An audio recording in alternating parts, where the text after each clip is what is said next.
Well, I'm excited to bring you this conversation with Michael Peterson.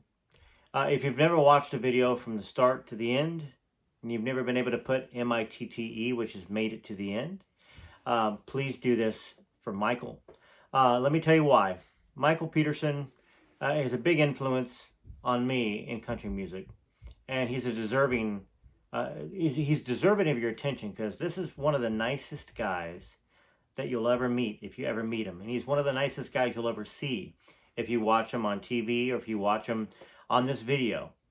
He's a wonderful family man, an amazing singer, and somebody I know that Elvis Presley would have enjoyed watching this guy perform, watching this guy sing songs. He sings from his heart. I promise my love to you. I'm not going to give you the big old career overview right now because we're going to talk a little bit about it. But you probably heard some of his songs on the radio in the past.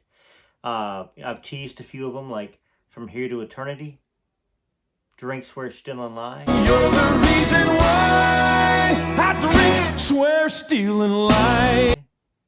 Too Good to Be True. Because you never said so doesn't mean you didn't see. That's What They Said About the Buffalo. That's what they said about the buffalo. Now, the guy's an amazing singer, amazing artist, and amazing person. So let's get to the video, and I'm excited to see what you think about him at the end, and whether you want him to come back on and talk more about his career and talk more about his life philosophy and some of the journeys that he's been through in this crazy thing that we call life. All right, this is Rare Elvis Photos, Joe Sins. I have Michael Peterson with me. Hey, brother. Hey. So we've already cheated and talked for about 6-7 minutes, everybody. I always tell people whether I roll the tape without talking, but yeah. Michael is somebody that has become a friend of mine. We both have mutual friends in the music industry, Kent Wells. Now, Kent Wells produced some stuff on you, didn't he? He did. Tremendous job he did for me. Yeah. Yeah, and of course he produced my wife and I's records. You know, the Muscadine record, and also our record called Change. So that's kind of in a sense how we got. I think I might have reached out to you on Facebook a few years back. Yeah, I think we met there, and then we also met for the first time in person. I think over dinner with Kent. Yes. Yeah, and his wife. Yeah. So, and I'm going to do a nice little introduction video before this gets aired. I'm going to tell people kind of what you've done in your career. But I really want to talk first about the Elvis picture that's over your right shoulder. Yeah. Nothing like having the greatest artist who ever lived to look at every day to inspire you. You know, makes me think of a story I heard once. A former manager of mine used to be in a group called the Goodman Brothers, and they were in that era of the 60s when the Grateful Dead and the Jefferson Airplane and all of that was happening, and they were really well known in the Bay Area. And he told me one time they went to play a show there, and somebody thought it was a good idea in the pre-show music to be playing the Beatles, and they ran to the sound guy or whoever it was that was in charge of that and said, you got to turn that off. We're not going on after the greatest, hottest band in the world. So, I have a sort of a standing request with my shows. I won't let them play any Elvis music before I go up, because who's going to follow that? Right. That's great. That's kind of like back in the old days. The eventually Elvis was not opening for acts anymore, like Hank Snow and everybody, because they were like, we're not going on after him. Yeah, it went way past music. There's certain people that do that in history, like Cassius Clay becoming Muhammad Ali. Like, he went from the sports page to the front page, and it was no longer was it just about boxing. Elvis Presley he changed everything. Culture, language, fashion, music, the way that young people saw themselves who came from poor upbringings. I mean, his scope of influence is really just, once in a lifetime, maybe 2 lifetimes or 10 lifetimes, you have an artist like that. Yeah, I agree. I mean, I've always said on the channel that if Elvis hadn't come along, America as we know it and the world as we know it would not even be remotely familiar. Mm. Because like you said, changing the culture, changing the music. I mean, Elvis really just he busted the doors open for everybody black and white. There's a song I wrote called Black and Mhm. White that talks about that, how he in effect, in a sense, just his existence took the racist world and changed it. It Yeah, made it more he's a bridge. acceptable. He's a Yeah. bridge, you know? Yeah, Yeah, incredible. and then of course the Beatles, which you just talked about. Yeah. I mean the Beatles, they wouldn't have probably picked up a guitar and started singing if they weren't wanting to idolize this guy that was all of a sudden making them I feel. know. I know. Like, would we have the Beatles if we would? How would the Beatles have been different if it had been for Elvis? It wouldn't have existed. They I always was they always said that. I was Yeah. watching an Elvis documentary recently, and a guy described it like this.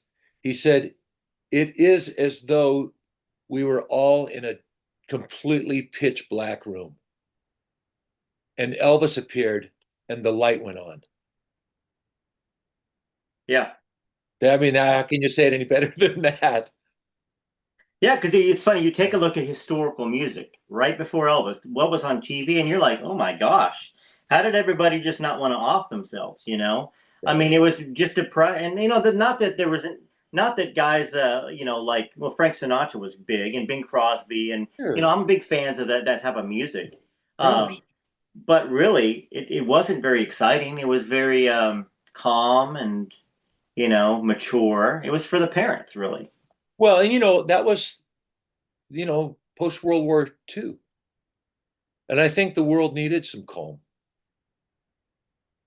Yeah. you know. And there was Eisenhower, and there was the baby boom, and there was a time of prosperity and a time of some calm, you know. And I don't, I won't extrapolate that to have any bigger meaning, but I just reflect on that, and I think, I didn't live through World War II, but for the people who did, they needed to come up for air, man. I Yeah, can't even that's imagine what that's a it was good point like. that nobody's ever brought up because you had the musical era, the jazz era in the Yeah, 20s and 30s, and then you had World War II where some of these artists, like I was watching, it was a not Benny Goodman, Glenn Miller. Glenn Miller's plane went down in World War II and he died, yeah, passed away. yeah. So his music was gone. Some of the baseball players went there, and like Ted Williams, he was a pilot. He could have lost his life. That was a very serious time, 40, 39, 40, 41, 42. Yeah. And I guess maybe it does take a decade because the jiving music, the exciting music, you know, that gets on your nerves if you're an adult that's been to war, the banging drums. So I guess I could kind of see it from that perspective that maybe Yeah, the. not even just sonically, but the spirit of that music, Mm, you know.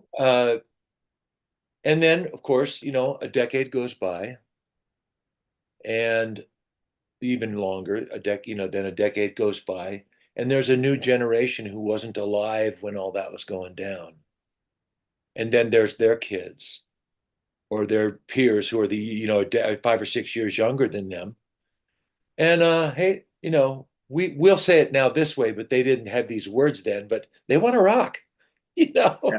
yeah, They want, and we're tired of our parents' music. We want something that's ours, right? And I still think that there's this generational effect. Although I do think that streaming is starting to challenge that notion on some level, because most of what we grew up being exposed to was coming through a handful of pipelines, and hmm now, if you have an iPhone or a cell phone of any kind or computer, um, you have access to every song in the world, just about, and you can start to cater to your own tastes and discover things that you might like, um, which has a downside to it as well, and that is, I don't know that we'll ever again see the ubiquitous uh, acceptance of certain artists. Like, I was watching a podcast the other day, Rick Beato, and he Oh was yeah, he was saying how, like, pick the the biggest streaming song of all time is by that guy, The Weeknd. Yeah, Yes. Yeah. okay. And that has more streams than any song in history. And yet, if you went on the street and you asked randomly 1,000 people, have you ever heard of The Weeknd? That a good portion of them wouldn't know. Where Yeah. if let's say during Elvis's time, lots of examples, you had the biggest record in the world, every platform was carrying it. So Right. Yeah. Oh, yeah. not only did the song become well known, but the artist became well known, and in the eyes of content consumers, there was a certain kind of stardom that I don't know that we'll ever see again. And Elvis, I don't was for the part of that. longevity. I don't think we'll see it. The thing is, Yeah. right now, people are blowing up in a sense, worldwide and America wide, as big as Elvis did with the sales and stuff. But that's only because there's such a higher percentage of the young people that know how to do Spotify, that Well, know right. Apple Music. So you're right. I mean, we'll But never during see it. Elvis's era, everyone from the 5-year-old kid to the grandpa and grandma knew Elvis's name. Yes. And I don't think you can say that now about very many artists that are blowing up. Like I'll watch the top 10 and I'll think, I, I don't even know who most of these people are. I've never even heard their name before. Right. So that's a function of, me getting old, and not tuning in so much anymore. Yeah. Um, but I think it's also a function of that. There's just, that tech has brought a change in the way that people consume music, which I think is very good news in many ways. In many ways, because of that, a new generation will discover Elvis, who Yeah, might for have sure. Elvis. Yeah. And also, I mean, the one thing it's done to piggyback on that is it's opened the door for people that were never famous Yeah. mainstream because of whatever reason. Maybe they couldn't, maybe it was a financial thing. Maybe they chose family instead. Maybe they didn't work 15, 20 years straight like a lot of artists have to do to make their name. But you can go to Spotify, and I mean, you certainly made an imprint on country music. So when you go Spotify, play Michael Peterson, it'll pull your songs up. For anybody in the audience right now, you can Right. also go Spotify, play the Sins Country, and they'll pull our records up, which is very cool. In a way, for the average person, it puts us on equal playing fields. Even though you've accomplished so much Yeah. more in your career than my wife and I, which, Hmm. like you said, it's the times have changed because let's just say you and I were performing back in the 70s or 60s, where there was less artists, there was not American Idol, there was not The Voice, less distractions. Even in the 90s when you and I got to Nashville, it was beginning to become a little bit more distraction. A lot more people were trying to become famous. Right. Chuck Howard had already cut a record on Carrie Underwood. I got to listen to that, and they had Oh, shelved her, at that point in time because of Leanne Rimes. wow. Great, Yeah. great record, but before we get too far into that and into philosophy, let's talk about you. So, where were you raised? Well, I was born in Tucson, Arizona, Okay. and I lived there until I was about 6. And then my mom remarried, and my stepfather, who became was my adopted dad, I became adopted by him fairly quickly. We moved up to the Pacific Northwest, and we moved to a town called Richland, Washington, which is right on the Columbia River in eastern Washington, about an hour north of Walla Walla, about 45 minutes south of Yakima, and about 4 hours west of Spokane. So if people know that area or don't know that area, but they might know those cities. So it was a rural town, maybe 25,000 people when I grew up. It was rural, but it was also an international city in this sense. The federal government during World War II had decided to look for a place where there was lots of land and very few people and a lot of water. Right. So they built the Hanford Project there in a little town that they built named Hanford. Um, and Hanford may have existed before then, but if it did, it was a dot on the map. And so all these people moved there to work for the federal government to help enrich nuclear material that ended up contributing to the first bombs that were dropped, which ended the war. So that's Richland became sort of famous from that. And you know, for years I used to say to people, they'd say, "Aren't you surprised that you've become a big star?" You know, whatever. And I'm not saying that about myself, but I'm saying they would say that about me. And I would say, "Well, I think we're a little confused here." And they say, "Well, what is that?" I said, "Well, if you're feeling any kind of radiation from me, it's really because I grew up around, around when they built these bombs and this material. It's really I'm radioactive. That's what you're feeling, you know." But we got to joke about that. But and I love the play on the word radioactive. Because of radio. Yes, exactly. Right, Yes. you know, I mean, I remember when I was in third grade, they had this thing called a full body counter, and they were concerned about exposure where children were getting to radioactivity. So every person in grade school had to go through this, and you laid down in it, and it took you through the machine, and they were measuring how much radioactivity you had in you. So, um, you know, I'd love to see my chart from back then and see if it was a lot, because that might explain why I ended up having some hits on the radio. That's funny. I never Maybe. thought about that. Radioactive. Anyway, Made your brain grow a certain way, towards yeah, creativity instead of, yeah. I don't know, instead man. of algebra.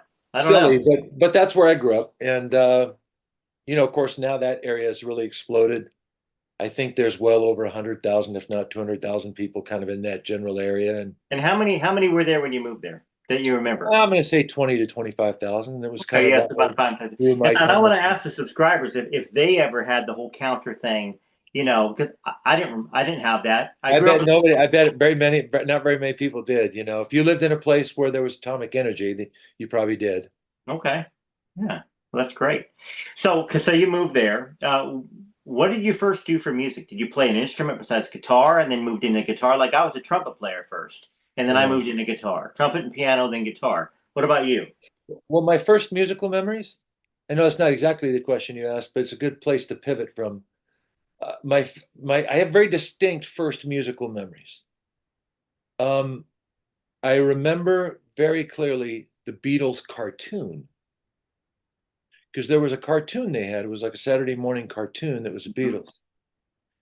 And I remember in the grade school kindergarten I went to, it was a little Lutheran kindergarten at a Lutheran church, and they had a grade school there. And I went to kindergarten there. And they had a graduation they did every year. And even the kindergartners got to graduate. So I remember I had a solo at the graduation. And I sang a solo during the song 10 Little Indians. And I have a photograph my mom took Hmm. of me in my cap and gown. And that's not the memory. The memory is that there was some kind of a local band that was going to play for the graduation for the older kids, and they were playing Beatles songs, and I could hear the music. Either they were warming up or something, but I could hear it while I was walking to my graduation ceremony.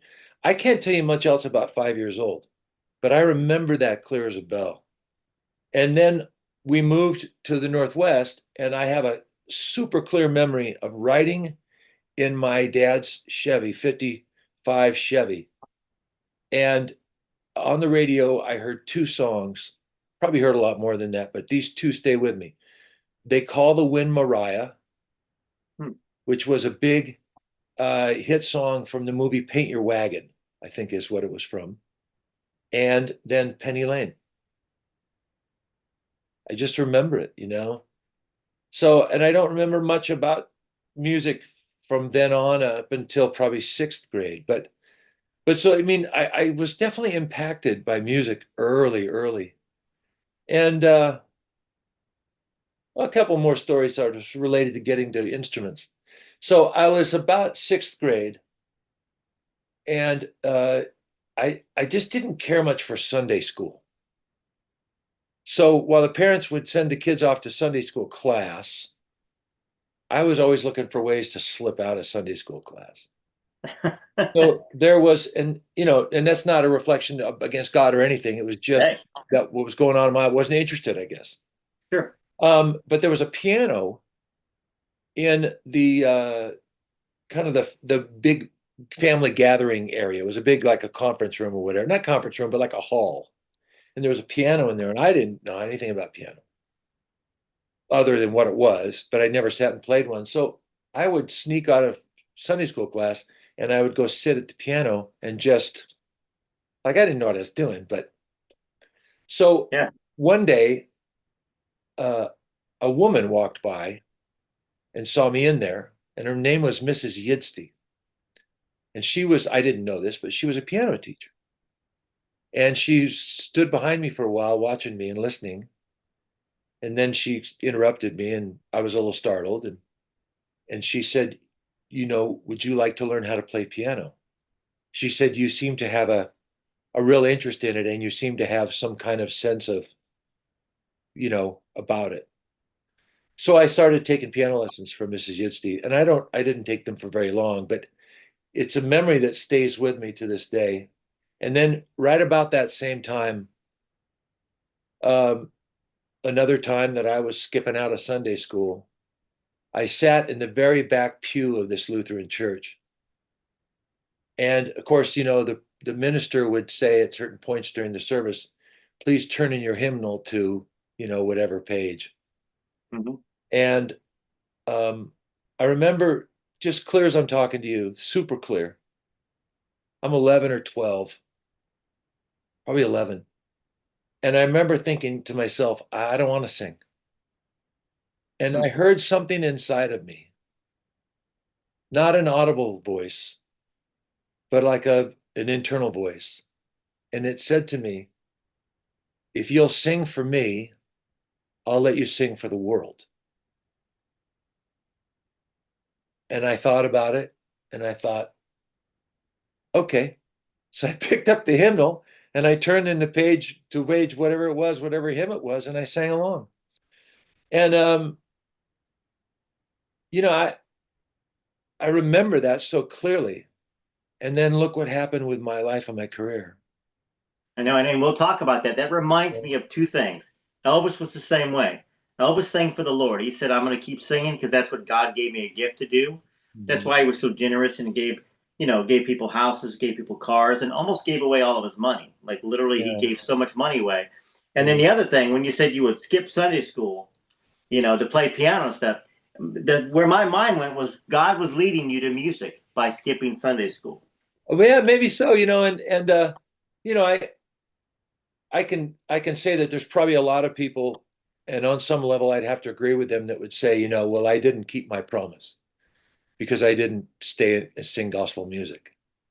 And there's probably a bunch of different ways to look at that, but I understand that perspective. Hmm. But it is something that I remember, and I do think that because of that, I don't know, every turn that you make on the road through your life can have an impact on your destination. And the road may lead you back to where you always should have been, but you'll have different experiences along the journey than you might have had if you had turned the other way. And so I just think that moment in my life was so significant to me spiritually. I remember it so clearly that I think there was this connection between me and having a sense of purpose Mm-hmm. around um, singing. Like it wasn't just to sing so I could get attention. There was some, and then gee whiz, as I went through junior high and into high school, um, sang a lot of church things, and as I got out of high school and went to college, and then got into my early 20s and 30s, I'd say 85% of what I did musically was connected to church. So I just had a sense of the possibility Mm-hmm. of music being more than just something to tickle the ears, but really being something that had a profound purpose in helping improve the quality of people's lives, helping people understand their lives better, helping people express their grief, their Mm-hmm. sorrow, their joy, their love.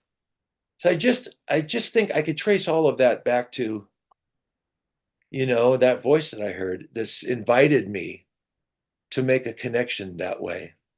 So as far as instruments go, I never learned to play an instrument until I was really until I was my freshman year in college. So my end of my senior year in high school, my father, my dad, my stepdad, who adopted me, Right. took his life, Okay. So, and so I was in my freshman year of college about 4 months after we buried him, and there was an album by an artist named Dan Fogelberg that was called Netherlands, and about July after I buried my dad, I was standing in the Bon Marché, which was a department store there, and they had a record rack, which was unusual for a department store during those times. And it wasn't a big record rack, but there was this particular album that I can tell you, I felt like it was staring at me from across the room. I was like, what is that? And I walked over and picked it up, and it was this album called Netherlands by Dan Fogelberg. And so I bought this album, and in the wake of my dad's death, if anybody's ever listened to that album, it is full of so much music that speaks to loss and sadness and purpose, and I just this record profoundly affected me, which is how I ended up meeting Norbert Putnam. As I told you about, Norbert had played on all these Elvis records. He didn't produce them, but he played on them and was a big part of Elvis's certain part of his recording career, mhm. which is another story for another time. But that record had a profound impact on me, so much so that years later I looked up Norbert and had to find him and thank him. But it was that album and a coffee house on campus where I had my peers would get up with their guitars and sing and play. And I thought to myself, maybe I could write songs that would express my feelings the way these songs help me express my feelings. So I started writing to really just I didn't know it in the way that I know it now, but at the time I think it was just my wounded soul trying to express the sadness that I felt over this suicide of my dad. Mhm. And my birth father had been murdered 2 years before that, so there Mhm. was a lot of loss that I was grieving, and that's why I think I started to write songs and express myself. And so I would say guitar has been really my only instrument. And I bought an Ovation guitar from a buddy of mine that I played football with, and off I went, and I would write some songs, and I get up enough courage maybe by my junior year to get up in the cave on the campus of Pacific Lutheran University and open mic night, Right. and I just became consumed with it, so much so that as I got out of college and got into my early 20s and would look through the newspaper want ads, I knew there was nothing there for me. Mm. I knew I needed a job, and I got odd jobs, but I started writing songs. And me and you could talk to my roommate from those days. I always had a pen in my hand, a piece of paper in my hand, a record on the turntable, a guitar in my hand. And I wrote, I don't know, what was I, 21 years old, from 21 to 36 or so. I bet I wrote 20, 25, or 30 songs a year. And it's sort of a cliche, but I'll say this, and only my friends liked them, and they had to like them, or the beer stayed in the refrigerator. you know, That's fun. right? But I read every magazine I could get my hands on. I went to open mics. I listened to every broadcast on the radio. I just felt completely drawn to expressing myself that way. And I felt a desire to get better at it. And I felt a desire that this was supposed to be in some way my career. And that has never, since that time till now, through all of the ups and downs and curves of a career and seasons of life, that is one thing I can tell you has never gone away. It's had seasons of being stronger and weaker, but that thing that draws somebody to do this, whether they like you or whether they don't, whether they pay you or whether they don't. I was writing, writing, writing, writing, singing, singing, and it's been a constant thread in my life. That's a very long answer to your short question. No, no, I love it because No, it speaks to why people listen to music. And of course on this channel, big Elvis fans, but they're big sure, music fans too. right. But music for you, in a sense, healed you. it helped heal you because you'd lost your father and you lost your natural father, in a span of a couple of years there. So in a way, you were a late bloomer in music. I mean, heck, I mean, you had a little experience with piano when you were younger, but I was playing trumpet at 5 Wow. myself. I was playing trumpet in the band in 6th grade, seventh, eighth, and Right. and then I picked up a guitar. But I lost my mom at 6, so I think music, in a way, for me, was probably something Yeah. that you feel music, the emotions of it, you Yeah. know. And for you to write the songs, it reminds me of when I got to Nashville. I got to Nashville on my 21st birthday, and I had musician roommates who were all singers at talent nights. And I was going Your to your ask your you, your year group, yeah, your year yes, group, my sure. year group in 1996, yeah. Yeah. And I mean, and I got here the same year Keith Thompson and I, Thompson Square, we were Right. roommates. Yeah. Wow. But I used to lock myself in the bathroom and write songs because it's the only privacy I could get. So I'd go in there and write a song or two and come out and play it for my roommates. Yeah. But emotionally, They thought you had some GI problems. they probably did. You Yeah. were you were in there a very long time. They could hear me, trust me. I mean, I was, but music, and I love you telling that story because it was a necessity for you, and it actually probably it allowed you to be who you are now at this stage in your life. It helped you mature. It helped you process grief. And when that voice said, "If you sing for me, I'll allow you to sing for the world," it didn't have to be gospel, Michael, because I can tell you songs like "From Here to Eternity," those things bring couples closer together, a broken couple closer together, and in that way, you're doing a credit and a service to God.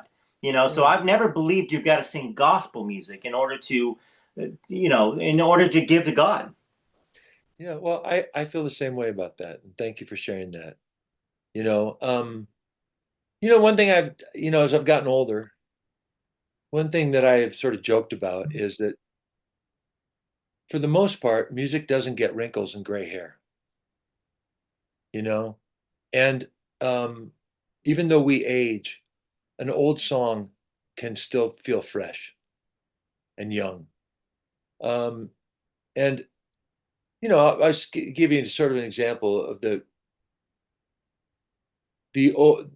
pervasiveness of what you just said. So I'm 65, Hmm. and I wrote a song about 10 years ago that wasn't recorded until recently with my friends Joey Scott and Larry King.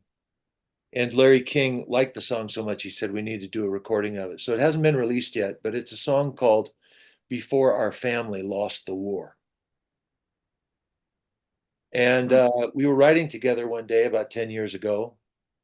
And I left the room to go to another room so I could have some room to think.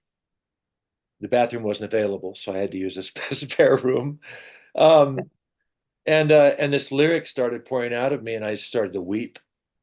And I walked back in the room where they were, and they could see that I'd been crying. And they're like, "What's wrong?"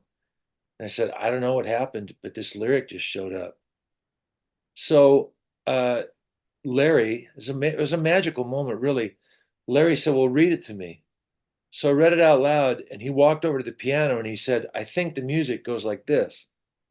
And he played it almost verbatim, like it was crazy, right? So why did it take 10 years to record? Well, the lyrics weren't quite where I thought they should be, but you know, eventually over this last year, I went, okay, they think the lyrics finally there. So we made this recording, and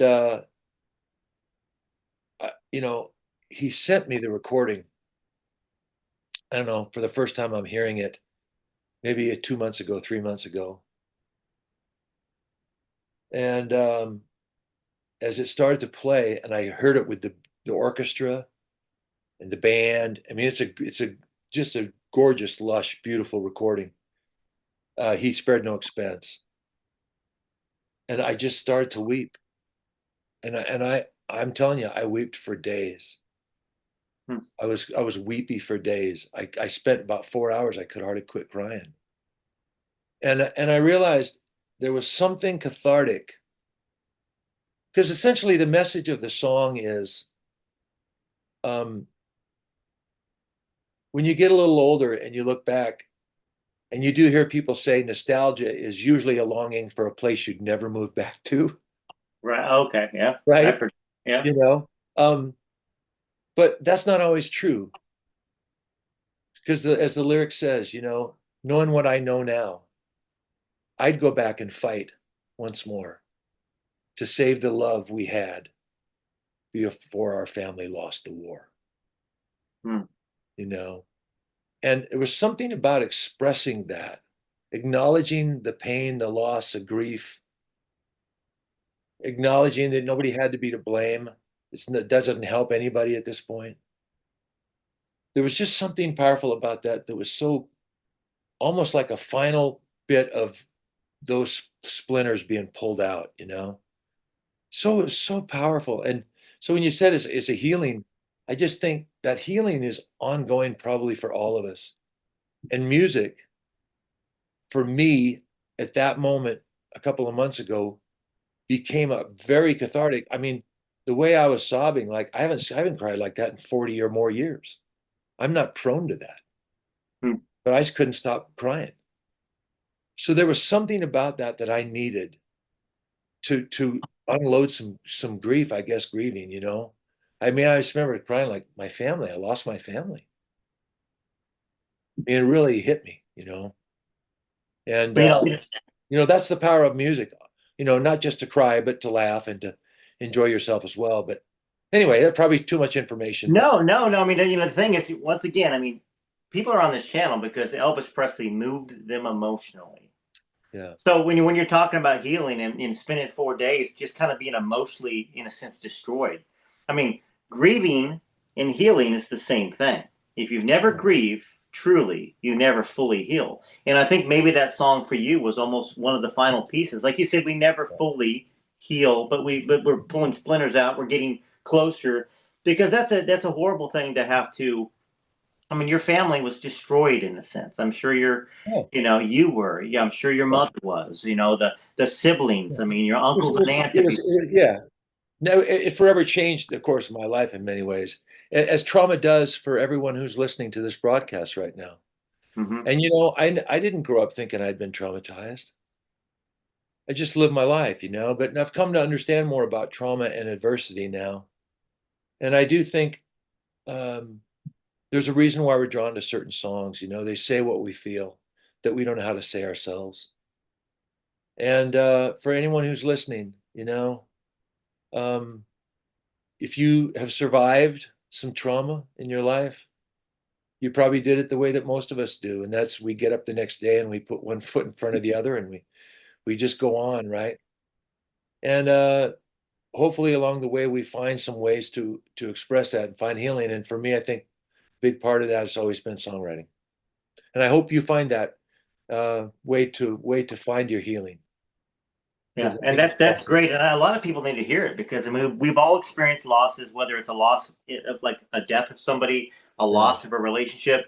I was talking with Billy Stanley the other day on a podcast, and he shared something with me that says the same thing that you said, which is when you don't know how to say it with a song. Now mm, Elvis wasn't a songwriter. He wrote a few little things of poetry here and there, but he was an interpreter, and what he couldn't express sometimes in words, he would yeah, find the song to sing that feeling, that emotion. So everybody out yeah, there, they can sing along to a song that yeah, expresses if they don't know how to say it or write it down.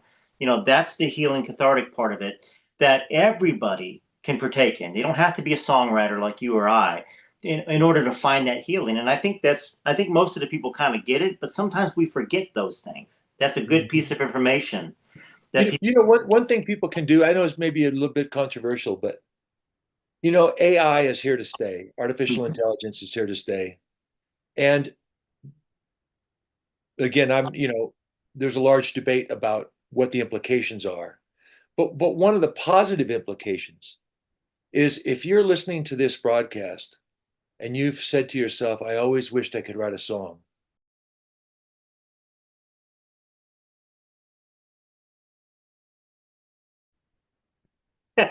No, I liked what you said. I'm glad you said that because um, it's controversial. It's controversial in the industry itself, but Yeah, of course. you're And it should be. entirely right. Well, Well, I mean, and I I think don't, I I think don't I even think know if it it should. should be, Michael, because I think that the music industry is taken away from the artist, because a lot of it these days is if you bring Yeah, enough money in and you can fund your own records and your own yeah. distribution, and the record label doesn't have to take a loss, that's who gets the opportunities. So I Sure, think it is a good thing in a way for, but at the yeah. same time, yeah, yeah. It's empowering. And what I meant by it should be controversial is we should be having conversations about it so that we can get other people's perspectives on it. Because, one man prays for sunshine while the other man prays for rain. So it depends on where you stand in the conversation. So what I'm really referring to, is people that would say, people tell me can't carry a tune in a bucket, but they always had desire to write a song. Hmm. You know, I don't know how to write a song. Well, maybe you can experience what that would be like. That doesn't take away anything from anybody. Nope, it doesn't. And I think that that's an interesting, unique outlet that people have now that they didn't have, let's say, 3 years ago. It's amazing how it's exploding. So, Yeah. Yeah, and at the same time, it's funny. I get notifications all the time that there's companies that want to pay me a certain yeah, amount of money for my content right now so they can train AI with it. So they're going to come up with, in a sense, our artificial intelligence version of me right now. wow, 'Cause I've got, I don't know, 9,000 hours on YouTube worth of content. And then wow, at the same time, YouTube itself is saying you can opt in or out of the AI training with Google and all these other, because Google owns YouTube. So they're yeah, wanting you to opt in. They're not pressuring you to, but they're saying if you want to opt in. So it is kind of scary, to some people, but I don't know how far it's going to go. People are not happy about the robots that are going around to guard dogs. But I think if you can afford a guard dog that's a robot, I would have one if I needed one. You know? yeah. It's an interesting time. Yeah, No question. The pace of change, I've heard it said, in the last 100 years is greater than it was in the previous 1,500 years. that's correct. So, Just think, we went from not having any airplanes at the turn of the century to spaceships that can yeah, fly out of orbit. yeah, And now we got AI. I mean, it's crazy. It really yeah. is. When I don't know how much older I am than you, but when I was a boy, we had a channel changer. It was me. We had a dishwasher. It was me. Right, right. You know, it's just. I had a clothesline. I had a clothesline in the backyard. That's where our clothes hung. We didn't Yeah, have a yeah, toilet. yeah. We had black and white TV, and Yep. if we were lucky, because some people on our street didn't even have a TV. You know, so that's how much things have changed. So I said to my wife last night, I said, "Have you seen this new game show called Beast Challenge? The Beast Challenge, I think it's, or Beast Games? Is that Mr. Beast? It is. Okay, okay. Have you seen it? Yeah, my kids. I got a 9-year-old and a 17-year-old, so I know all Okay, about Mr. Beast. Yeah. right. So I'm telling my wife last night because we're watching it for the first time, and I'm like, wow, I've never seen anything like this. And I said to her, I wonder what game shows are going to be like 100 years from now. Like Mm. when they can do what do they call those things? Where it looks like it's in the room, but it's not. Oh, like virtual reality.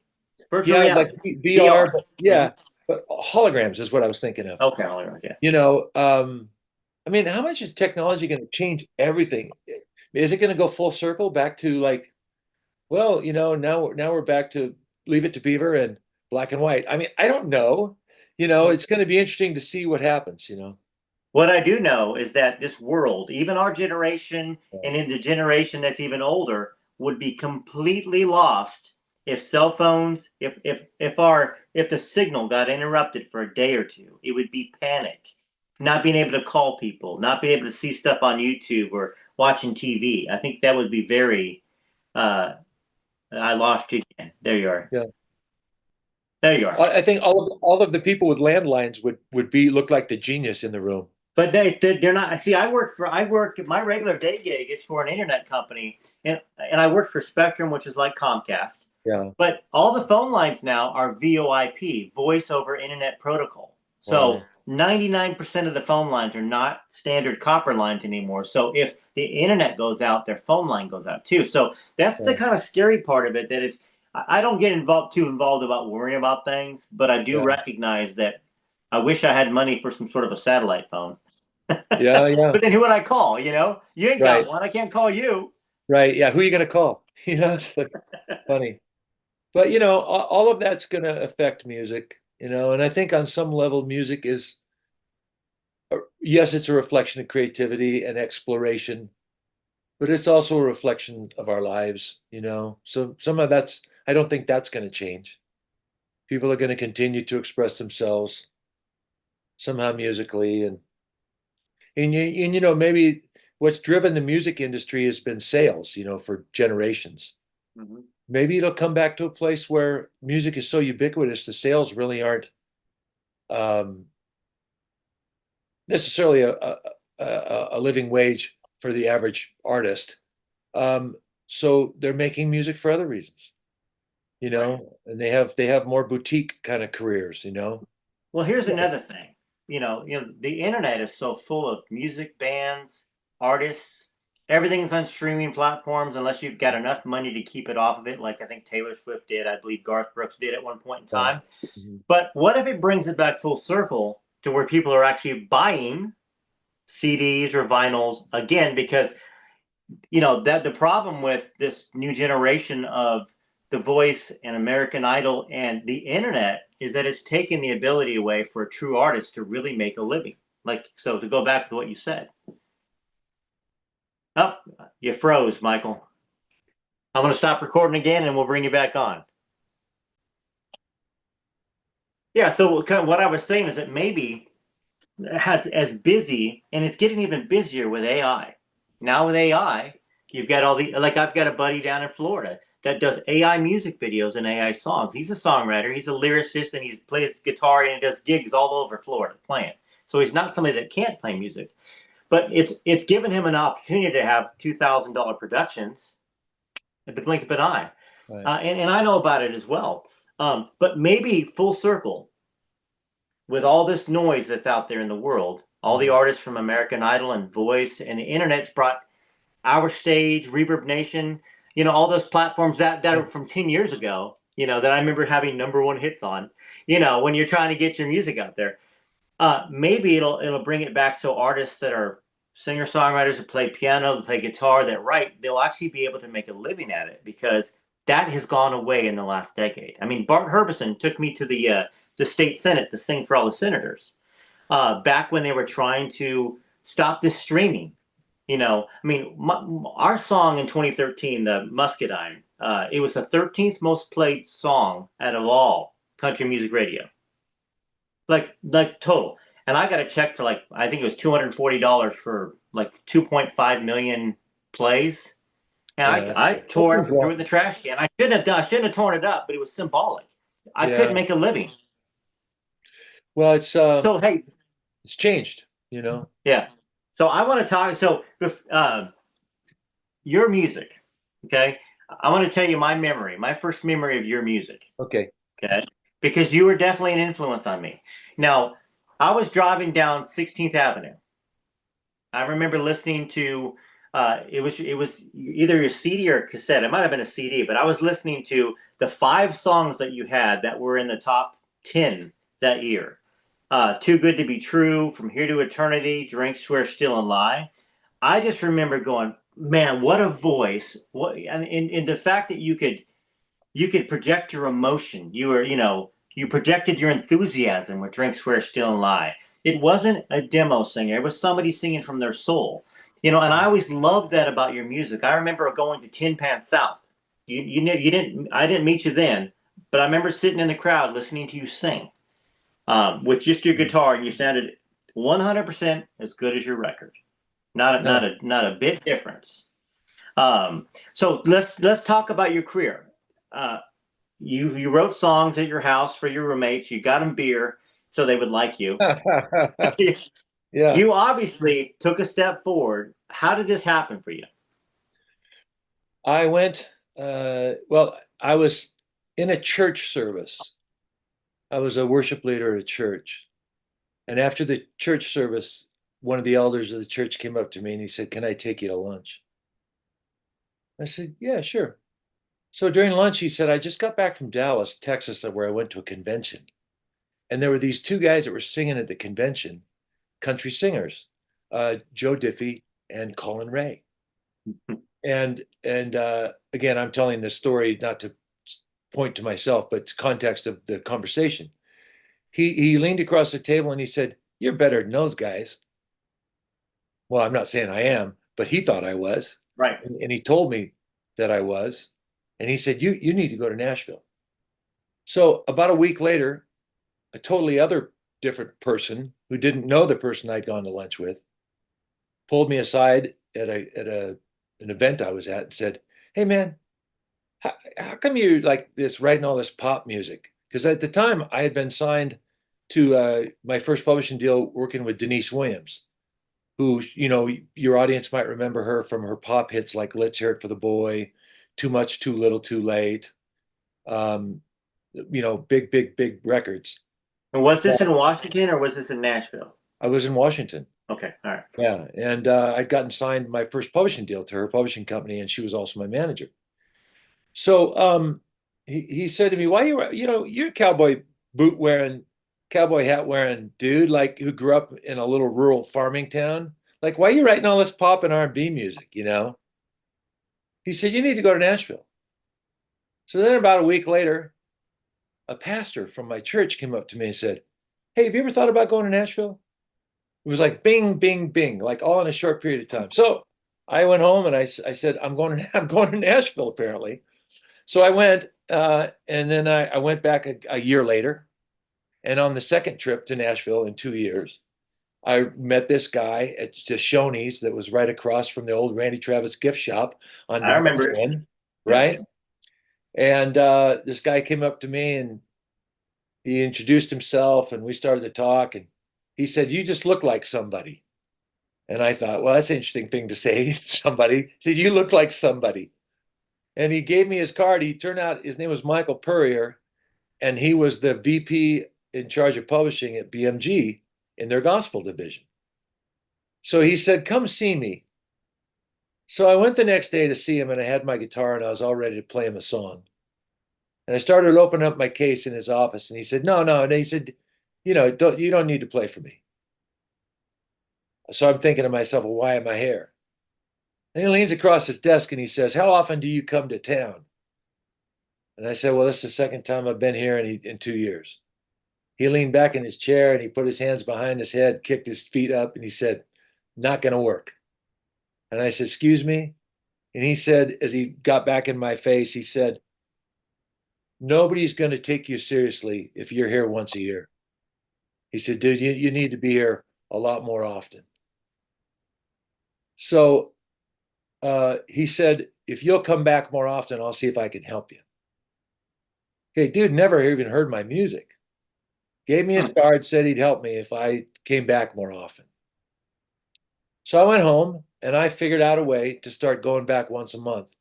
And I went to Nashville from Seattle for a week a month for about 2.5 years. I didn't. What year? 1993, 94, 95. What was the years here? This would have been, I moved in 95. So this would have been 93, 94, 95, Okay. right in that area. So I took him at his word. And when I came to town the first time back, he said, "Oh, nice to hear from you, Blake." That was the end of it. But after about the third or fourth month of me calling him, telling him I was in town, he said, "Hey, come by, we'll have lunch." Right. So he realizing I was serious. So he started connecting me with other people like me. Apparently, numerous people had had that same conversation with him in his office. Okay. And the people who took him up on it, he started putting them together to do co-writes. Hmm. And over the course of the next year, I'd come to town once a month. I would go directly to Kroger's and pick up a Nashville scene. I would look to find out who was playing where the open mic nights were. And I spent every waking hour that I could, either at a party somebody invited me to where people were playing music, or at Douglas Corner, or at the Bluebird, or at the Sutler, or at Yeah. what was Billy it? Block. Do you ever go play the Billy Block show? Oh, not until later, but Okay. the Courtyard Cafe, Yes. Hmm. right? So all these places where writers went, and for the first, I would say, year and a half, I never got up and played Hmm. because I just had this feeling like, well, I didn't even know what I'd play. Like, what do I have to play?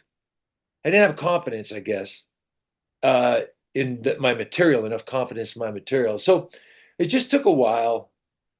And I also had this sort of feeling like you only get one chance to make a first impression.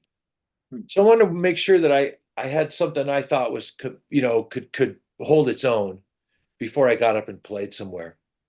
So that was how I started coming to town. So in the course of that, um, two moments happened that kind of changed things for me. After that, one was I was at a party where people had a guitar pull, and I played a song or something. At the end of it, this engineer came up to me and introduced himself. His name was Miles, and he was engineering and producing an Emmylou Harris record, or at least engineering. And he said, "Hey, I want to go to dinner with you." So I said, "Well, where are you going to be?" He gave me the address. It was in the basement studio at EMI. So I get there. He's not ready to go yet. So I'm standing in the hallway just waiting. And of course, I'm dressed like this. I'm dressed like, you know, I I this is who I am, you know. Um Now I'm not there in a t-shirt and a ball cap pretending to be you know, the maintenance guy, right? I'm Right. showing up to look like I'm a country music artist. You right? Yeah. So this guy, we're in the basement. The office is closed. I'm waiting in the hallway, and it's a lonely, long hallway. And I hear somebody come down the stairs, and they walk right by me. They don't even look at me. Maybe they acknowledged, not nodded or something, but got about 10 steps past me and turned around and looked at me and said, "Who are you?" And walks right back up to me. So I told him who I was. He said, "What are you doing here?" So I told him what I was doing. He said, "Well, what do you do?" So I told him I was, singer songwriter, country artist. So he said, "Well, why don't you come to my office and play for me tomorrow?" So he gave me his card. His name was Pat Finch, and he was Hmm. the head of A&R, one of the heads of A&R for the writers at EMI. So I show up at his office the next day. I get out my guitar. I start playing him a song. And you know how sometimes you have those moments where you're playing a song and you realize they're not digging it? Right. Like, they're being polite and everything, but it's like, I know that I know this. I'm watching him and I'm thinking, oh, I'm tanking. And right in the middle of it, there's a knock on the door, a really aggressive knock on the door. And without waiting, this guy sticks his head in the door like Kramer on Seinfeld. And it's my friend Shane Decker. Okay. And Yeah. Shane was a guy that I met from coming every month, and he was a signed writer at EMI. So he sticks his head in the door. He says, "Hey, Pat," and then he turns around, sees me, and he's like, "Oh, oh," he's like, he makes funny noises, and he's a really interesting guy, funny guy. And he looks at Pat. He says, "Are you playing for Pat?" Well, yeah. Here's your sign, right?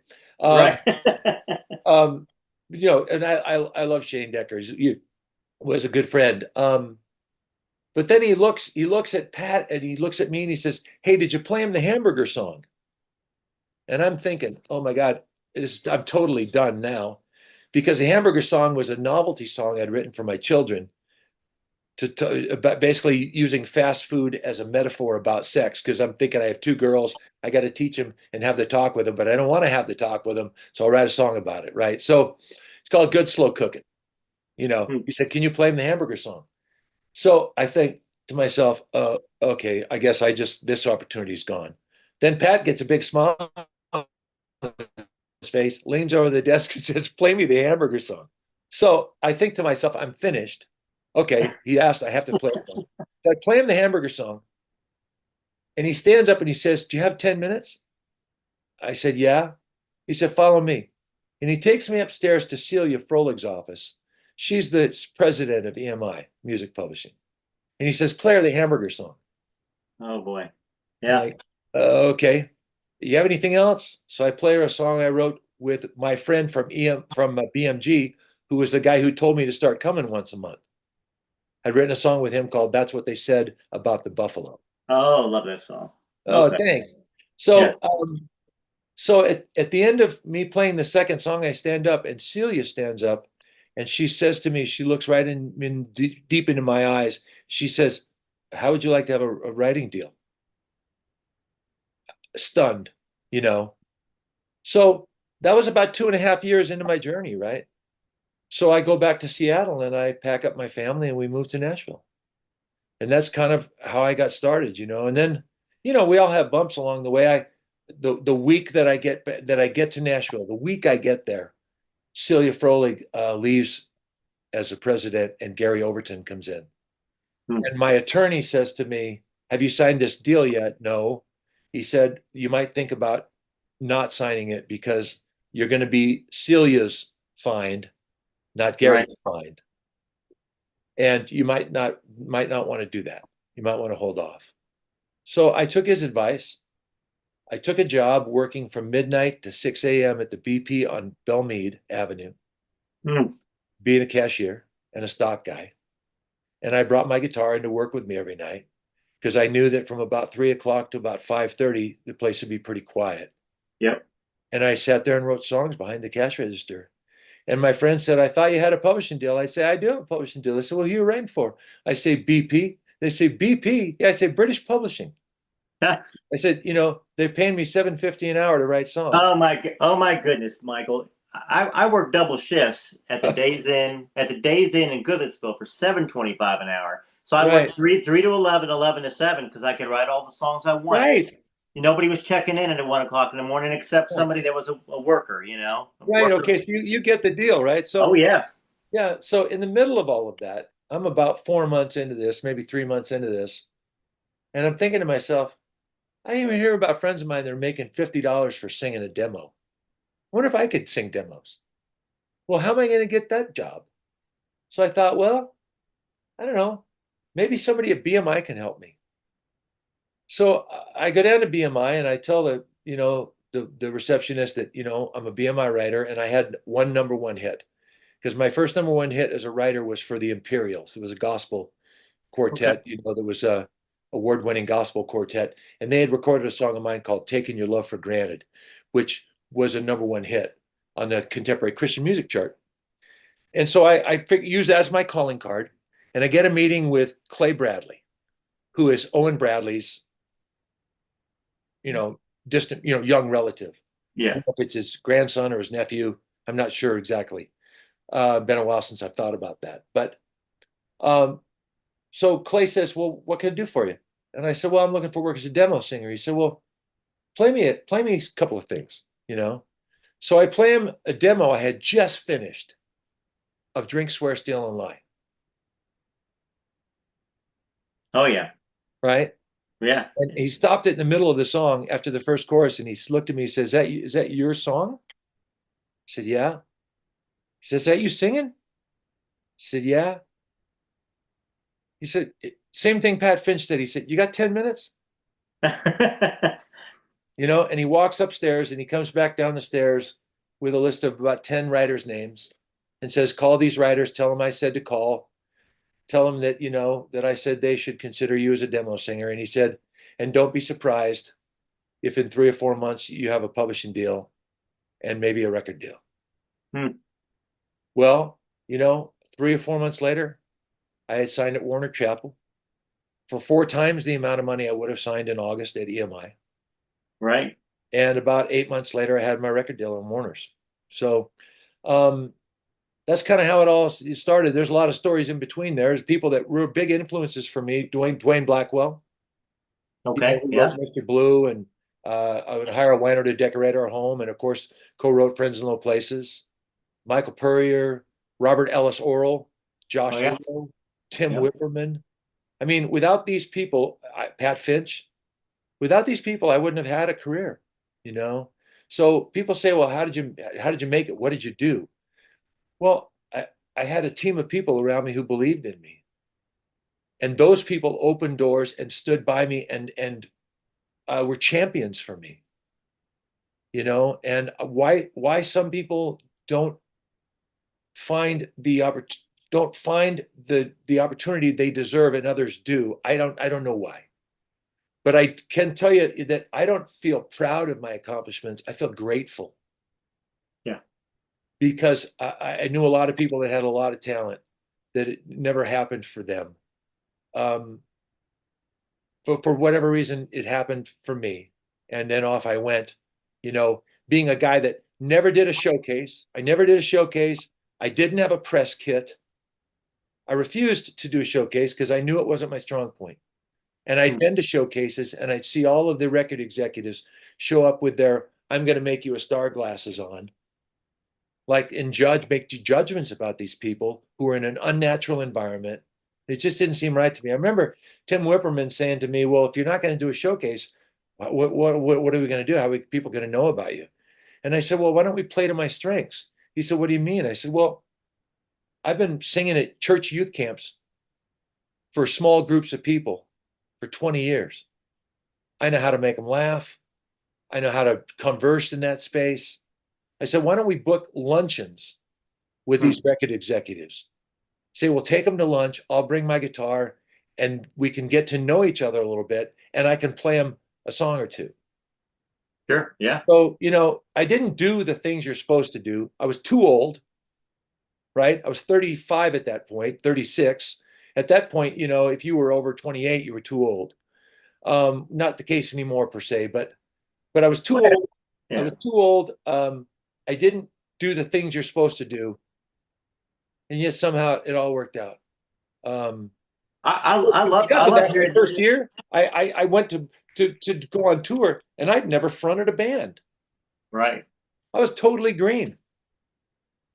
Anyway, sorry to interrupt. Go ahead. No, no, no. I mean, I love hearing that story because it parallels, in a sense, me. Because you're talking 95, 96 when you were giving it a serious go. Well, when you got your deal in 96, maybe, or Yeah, 97. 96. 96. I got my Yeah. publishing deal in late 95, like November 95. Uh, excuse me, November 96. No, November of 95. And then I got my record deal I think in April or May of 96. Yeah. So I got to town May 18th on my birthday, 1996. And almost immediately, like within the first 3 to 4 months, Johnny Russell heard me singing and playing trumpet at the Nashville Palace, and he said, "Hey, go see." Gosh, it was not Chris Lacey, but it was a big publisher in town. I forgot his name. Tom Collins. Tom Uh-huh. Collins. Go see and go play him some of your songs. I went over there, and Tom liked what he heard. He said, "Hey, go. I want you to meet with Chris Lacey once a week."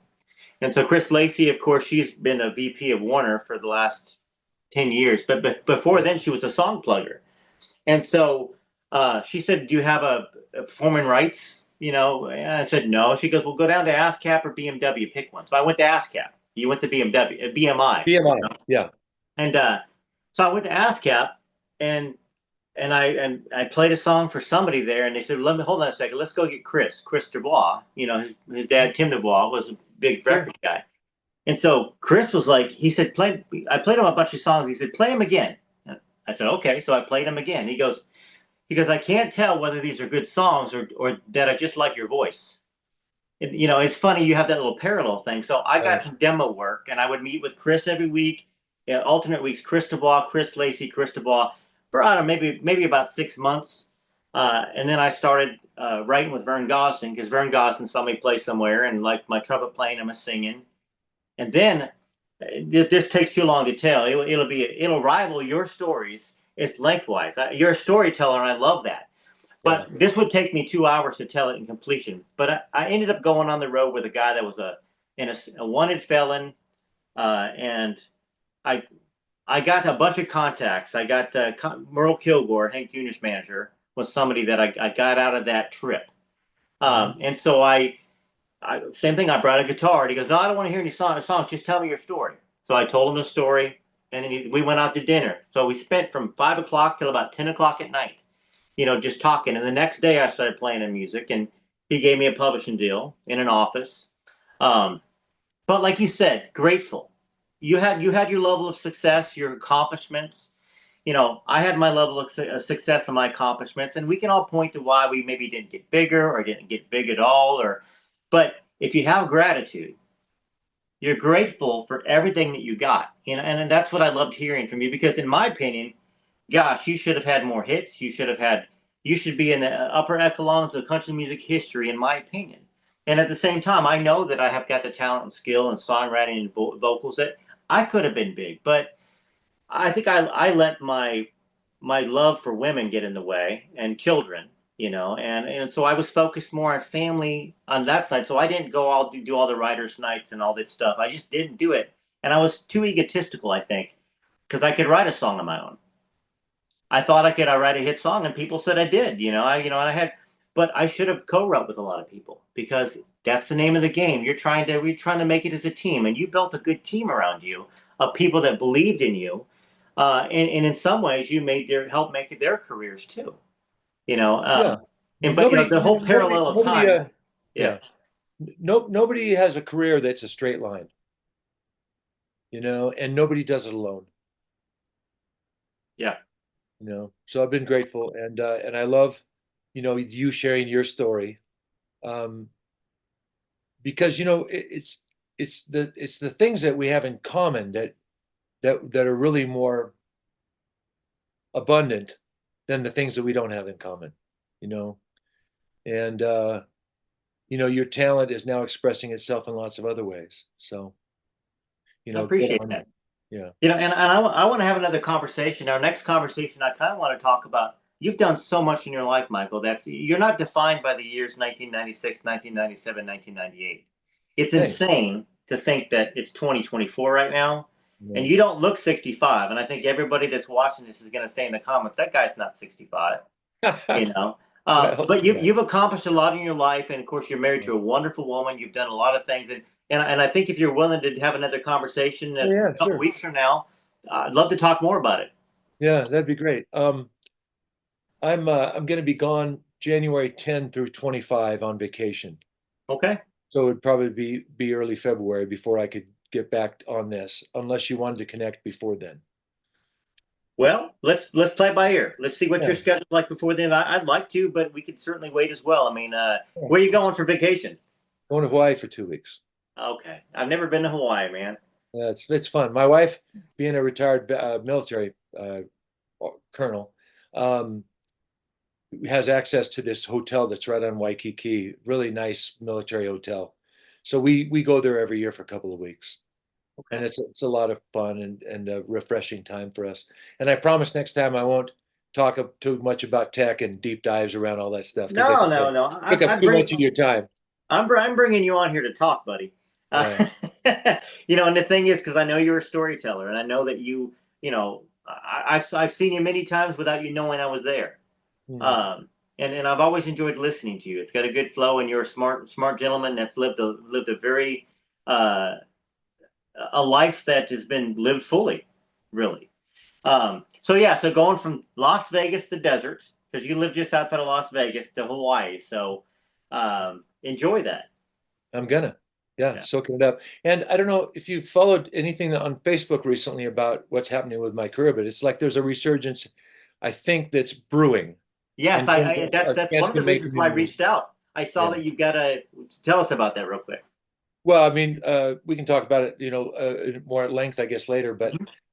I didn't know if, as you think forward to continuing the conversation, that'd be one thing I'd like to talk about. Is I just signed a management deal for the first time in over 20 years, and it looks like some really neat things are already starting to brew from that. So, Good. I'm good. I'm glad to hear that. me I'm too. excited to hear I some didn't more feel like music. I was done. You know. Yeah, you're not.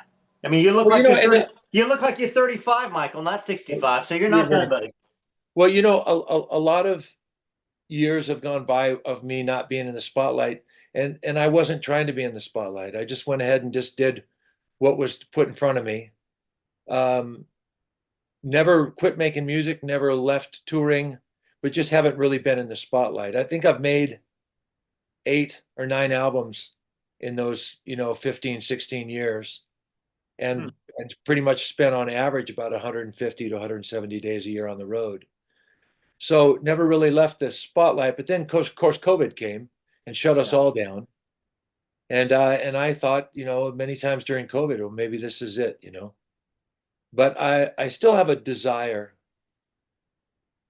to make music and to share that music with people. And so I'm following that almost like a calling, if you will. Well, good. Well, I'm looking forward to turning everybody on Rarest Photos and my other channels onto your music because they're gonna love it. In fact, I've kind of teased it here and there and played a little bit of some of your songs and your music videos and different videos, and people have already said, "Hey, where can I find that?" So I mean, it's on Um, Apple Music, correct? Your but records yeah, are on there. all the streaming platforms you can find this stuff. Yeah. If you go to SoundCloud, I have a SoundCloud account that has 85 or so songs, mostly songs that people have never heard, as well as my hits and stuff. So, if you want to do a deep dive on Michael Peterson, go to SoundCloud. There's a couple of SoundCloud pages there, but one of them has I've curated a bunch of stuff that was on these custom records. Well, great. Well, thanks for joining us, Michael. Thank you, my friend. God bless you. Happy New Year. You as well. Okay.